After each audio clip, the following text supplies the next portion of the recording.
tonight's 8-0 run because OKC expanded on it tonight. It was a 15-2 start in total, and Minnesota trailed for the total of that first quarter. In fact, after OKC started the frame with a 15-2 burst, they also finished the quarter out with a 16-5 run, and they led by 19 after one, 43-24. Not long into that second frame, Oklahoma City quickly bolstering the lead to 20-plus and continued to pour it on in that first half. Gilgeous-Alexander zips it up top of Scala. Had a tough time fielding that pass, but once he got it, he buries the straightaway three, and the Thunder have knocked down 10 threes here in the first half.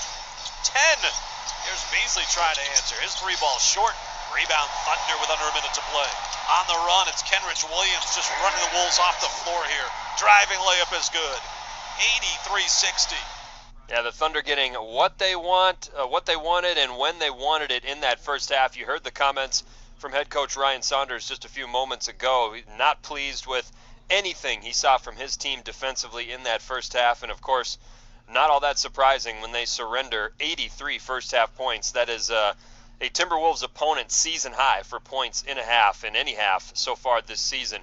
You heard Mike Muscala with the bucket right there. The Roseville product finished with 22 points in the first half.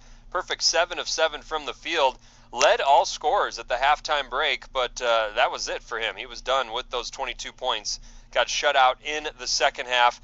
OKC led by 21 at the break, 83-62, and certainly some words exchanged, or some words from head coach Ryan Saunders in the locker room at the break on needing more from his team. And you kind of knew in that second half Minnesota would need to put together a red-hot start, and B, basically a perfect effort to work their way back into this game. The good news, that's what we saw. Right away in that third quarter, the Wolves put together that red-hot start, a 19-3 rally early in that third quarter. Here come the Wolves back the other way. It's Anthony Edwards scoring it for two. 86-81. It's a 5-point game. 6.5 left to go here in the third quarter. 19-3 scoring burst by the Timberwolves.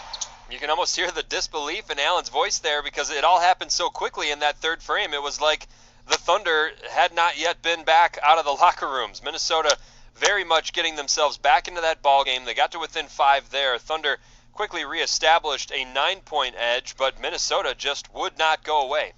Thunder shooting just 5 of 19. Here's J-Mac around the screen. Down the lane, McDaniels in the corner. 3-ball no. Nas couldn't squeeze the offensive rebound, but comes out to Jalen Noel. He'll pop on a left angle triple and hit. Jalen Noel makes this a 1-point game, 94-93.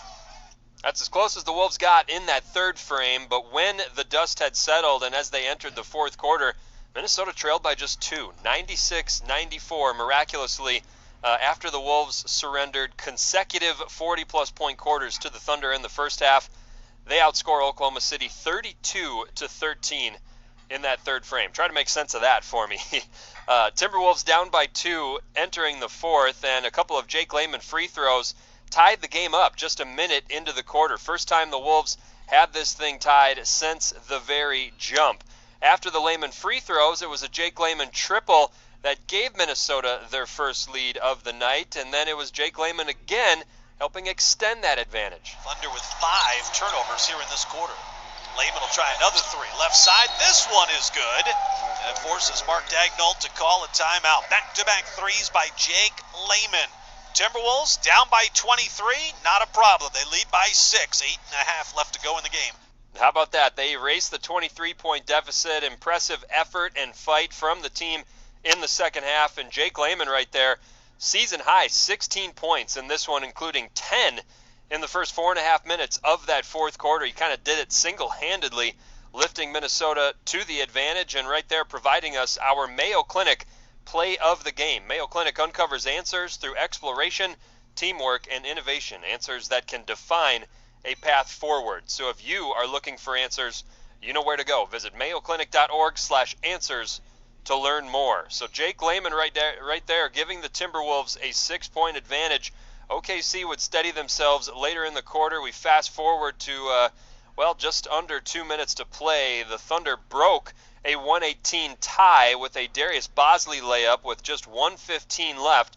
So OKC going up 2 right there. Minnesota's next 2 possessions, unfortunately, were a Naz Reid turnover, tough pass, trying to thread the needle, And then on the next trip down, Jake Lehman missing a good look at a 3. So still Minnesota trailing by 2, needing one final stop. They get that final stop. They secure the rebound. There was about a 5-second differential between game clock and shot clock. Wolves get the stop they needed. They chose not to foul. So they had possession, trailing by 2. They called the timeout, advanced it into the front court, and here's how the game finished. Ricky looking to trigger in. Zips it to Naz Reid, left side, puts on the floor, across the lane, jump hook, no. Rebound, Shea Gilgeous-Alexander, the horn sounds, and the ball game is over. Oklahoma City hangs on 120 to 118. Yeah, what a finish it was, and quite a moment there as Naz Reid kind of on that runner ended up on the ground and just remained there, sat there for a few minutes as really his entire team came to kind of pick him up and console him. Career night